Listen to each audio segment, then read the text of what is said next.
Well, hello everyone. Welcome back to Childless Not by Choice, where my mission is to recognize and speak to the childless not by choice woman and man around the world. Civilla Morgan here. I am spreading the great news that we can live a joyful, relevant, and fulfilled life, although we did not have the children we so wanted. Welcome to episode 102. Our Christmas 2018 episode. Merry Christmas, Happy Hanukkah, Happy Holidays, whatever it is that you celebrate. Hope you're having a wonderful holiday season. Well, I have some VIPs I need to give a shout out to. My Patreon contributors are those who have taken an interest in my platform, whether they fit the childless not by choice demographic or not. They have decided to contribute a certain dollar amount on a monthly basis to help maintain our platform and podcast. Click the Patreon link for details and to become a patron. And I'd like to thank Jordan Morgan, Ivy Calhoun, and Your Name Here. That's the third spot, Your Name Here. Well, here we are, Christmas 2018. Wishing you all the very best in 2019. Our next episode will be on January 14th. So looking forward to that. But let's not get ahead of ourselves. It is still 2018 after all. How has your year been? What accomplishments, milestones, or feats did you meet or overcome? And indeed, what plans do you have for the new year? As for me, I create goals and vision board lists using an outline I've tweaked throughout the years. Writing a list of goals on a yellow lined piece of paper just wasn't working out for me anymore. I'd forget about the paper until about halfway through the year when I would see it sticking out of the day timer, and then I would try to play catch up. It wasn't efficient, and my dreams and visions were not coming to fruition. I was just ambling through one year after another. But the last 3 years have been different. Right around 2014 or so, I started researching how successful people create their goals list. And one of the things I noticed was that successful people do not have New Year's resolutions. They have goals. And many of them also attend and create vision board parties. I became curious and decided to create my own goals list. In fact, it turned out to be much more than a goals list. Some may even say I went a little overboard. But based on my research, I created a personalized goals vision board reading list. I then broke down my goals into monthly and quarterly expectations. And I created a section for my reading list and a list of pictures I would like to cut out for my vision board. I got really detailed. But can I tell you that each year that I took the time to create this goals and vision board outline, so many things that were on the list happened? I was no longer hopeful while directionless, which is what happens when you write a list of dreams and wishes down on a piece of yellow lined paper and then forget about them. You mean well, but you don't do much because you don't have the goals and visions in front of you literally guiding you. Let me give you an example. I had set a number of downloads for this podcast that I wanted to see by the end of the year. I literally said I would like to see this number of downloads and listens by December 31st. I didn't just sit back and wish for it to happen, though. I set about promoting the podcast all over social media, handing out business cards at events, doing everything I had always done to create awareness about the platform. But the crazy thing was that my goal number was set in October. I couldn't believe it. And the number of downloads have continued to increase. Somebody is going through and listening to all of the episodes. Thank you. The outline for this goals and visions list is so interactive, you can tweak it throughout the year. You don't just write something down and then forget about it. It does not allow you to because you are looking at it, tweaking and updating with met goals on a regular basis. I really believe you will like being in charge of your goals, your dreams, your visions, and your possibilities. Does this sound interesting to you?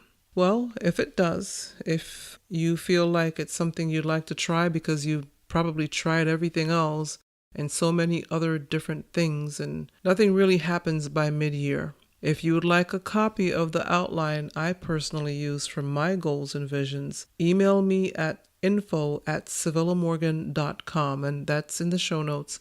It's info@civillamorgan.com for instructions on how to obtain your copy. Now, this is going to cost a small investment. It's a $10 fee for this copyrighted outline, but it will change the way you get ready for all of your future New Year's, and you can start with 2019.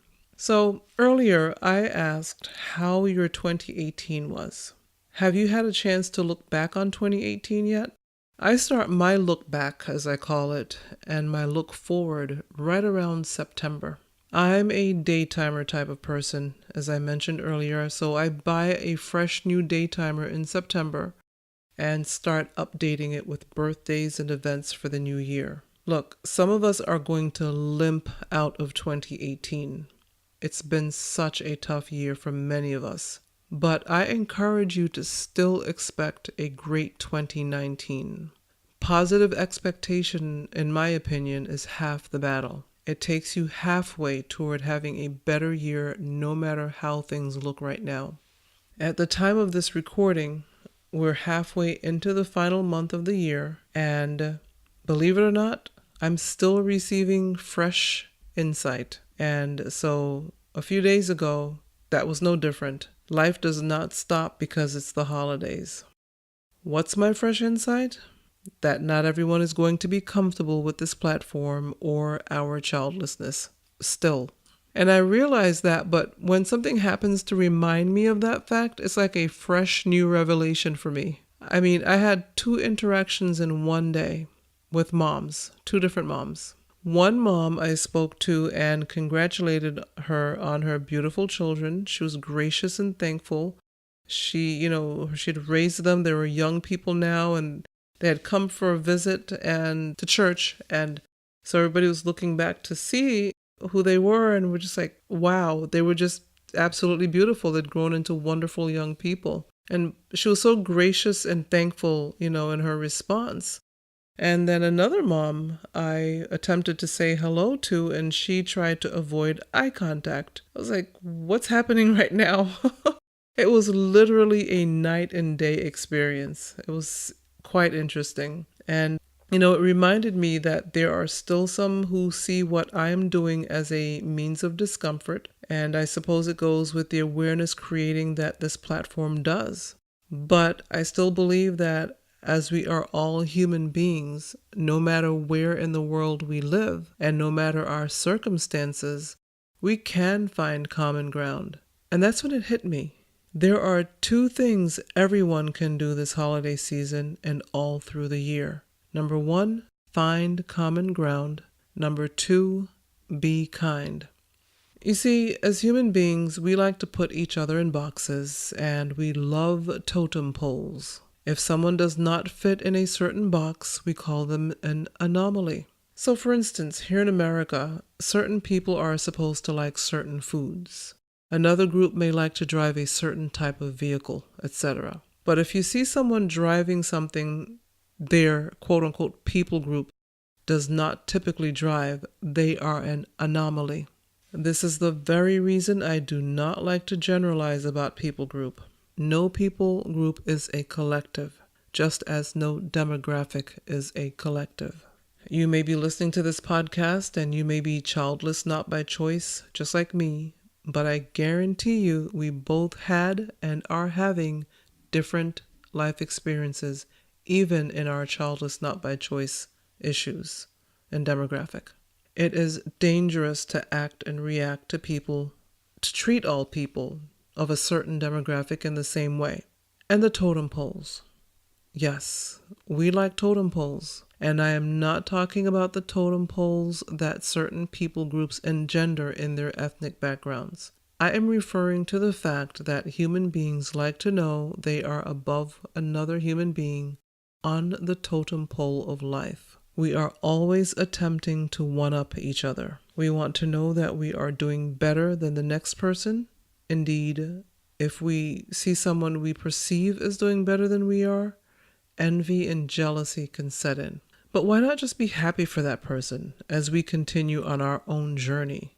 You know, my mom used to tell us as children never to begrudge anyone because we did not know what they did or had to go through to obtain what they have. So try being happy for people even when they have exactly what you would die for. Be happy, wish them well, and continue on your journey.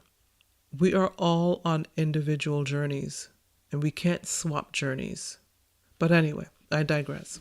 My second point, be kind.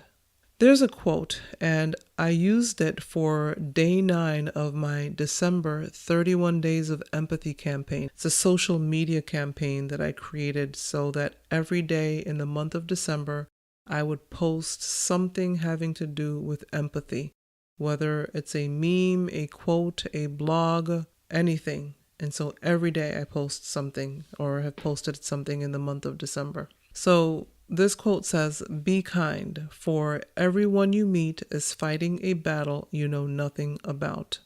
And I put anonymous because I don't know who wrote it, but it's so true. And I know it's been going around for several years now, this quote, but it's so true. Be kind, for everyone you meet is fighting a battle you know nothing about. I mean, I'm just thinking even of the year I've had, and I'm not going to go into detail here, but it's just been so difficult. I've been on a journey I've never been on before. Like, that's life. Typically, you go down roads you didn't expect to go down, and you're on journeys you've never been on before, and so you're trying to take it one day at a time and trying to figure things out, and it's been very, very difficult. And I know many of you can quite understand because you're probably dealing with some really crazy things right now. So it's just been tough. And unfortunately, no one escapes this earth without having been dealt some tough, heartbreaking events.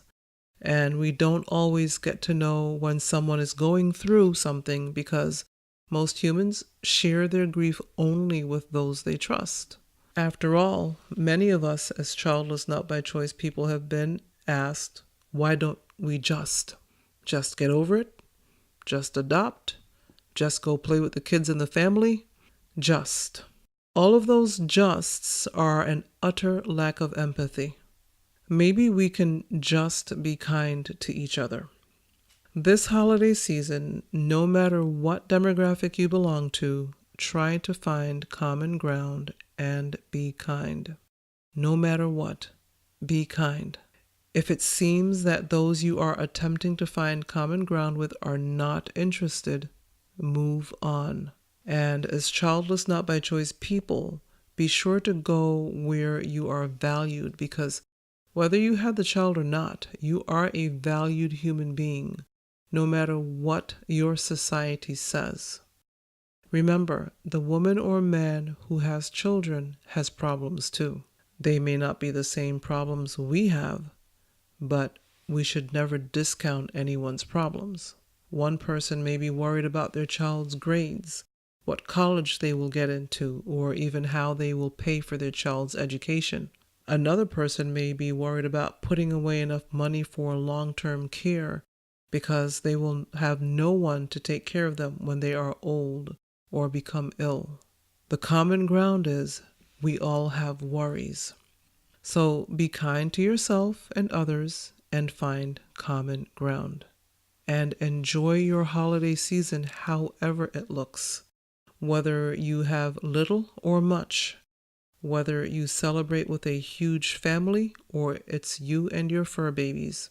Enjoy your own company or the company of those around you. And no matter what, you will find something to be thankful for. I know you will. So if you have questions about the platform or the podcast, suggestions for an episode or advertising time, contact me at info@civillamorgan.com. That's info@civillamorgan.com for details. And again, remember, if you're interested in that goals and vision board blueprint, I call it a blueprint. I couldn't think of a better term than blueprint because you're literally creating a blueprint for your entire year. And again, it's not just a list. It's your reading list. It's your goals monthly and quarterly, giving goals, charitable giving. Everything is set out there as a blueprint, and you just fill it in with your personal information and you hold on to it and you go in and tweak it every once in a while. You can print it if you want to. Some people like to have something in their hands that they can print, and you just hang on to it throughout the year. You check in on yourself, basically, monthly, quarterly, semi-annually, however you want to do it. The blueprint was created because I took several years to tweak it, and I think I will continue to tweak it so it'll never get old. So again, if you want to invest a small $10 amount into yourself for the new year, I say do it. And just get in contact with me. I will send you the instructions on how to gain access to the blueprint. And again, it's yours personally. I don't have any access to it once you have it. It's yours. And so again, info@civillamorgan.com for details on that.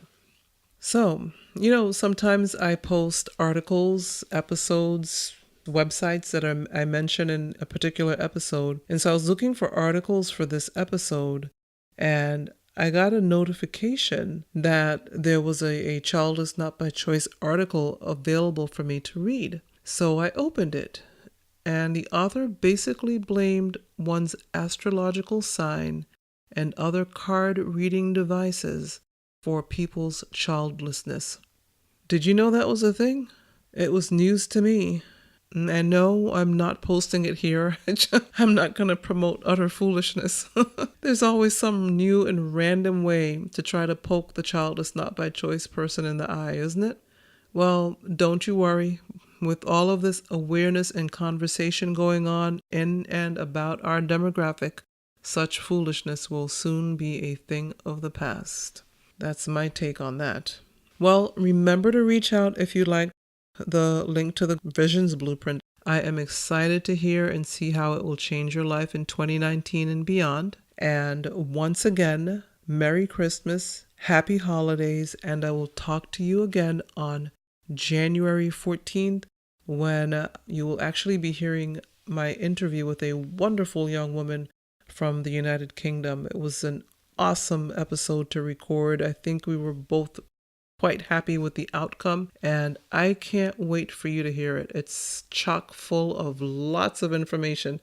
Some of it might be might be news to some of you, and to others of you, you're going to be like, wow, okay, I never really saw things like that. But I can't wait for you to hear that episode on January 14th. That should be the second Monday in January. So enjoy your holidays, enjoy the Christmas, the couple of weeks between, and then the new year. Just take it all in. Take care of yourself. Be good to you, like you, love you. I know I said bye, but I want to tell you one thing that I forgot to mention. And this is especially for those of you who may not have a lot of people around you this year, or just on average. I create a space. As an introvert, I tend to like my own company anyway. And so being alone is not typically a big deal for me. I need that time to rejuvenate. But I know some of you are not that way. You're complete opposites, and you're probably craving people to be around. So if there are parties to go to, of course go. But no matter what you do or what type of personality you have, embrace it and be kind to yourself. Whether you're outgoing or introverted and you just want to stay home, try to make at least one party if you're an introvert. I've already done my one party. But don't be a hermit. But embrace who you are is what I'm trying to say. Embrace your personality. Be kind to yourself. I have a little invisible bubble around myself, and I use that invisible bubble to just, be by myself and to read and to just, be happy about quiet, peace and quiet, because the world is so noisy that the moment you leave the house, it's all noise. It's just noise. So I embrace my quiet time early in the morning. For you, it may be late at night because I'm also a night owl. So I'm even recording this. It's going to be midnight in about 30 minutes. And so I'm a night owl, but I also love to embrace the first quiet of the morning. So Whatever works for you, whatever rejuvenates you, whatever gets you going and keeps you going, especially during the holidays, do that. And you don't have to make any excuses to anyone. Like they say here in the US, do you. So again, happy holidays. Enjoy the rest of the year, and I'll talk to you again soon. Bye.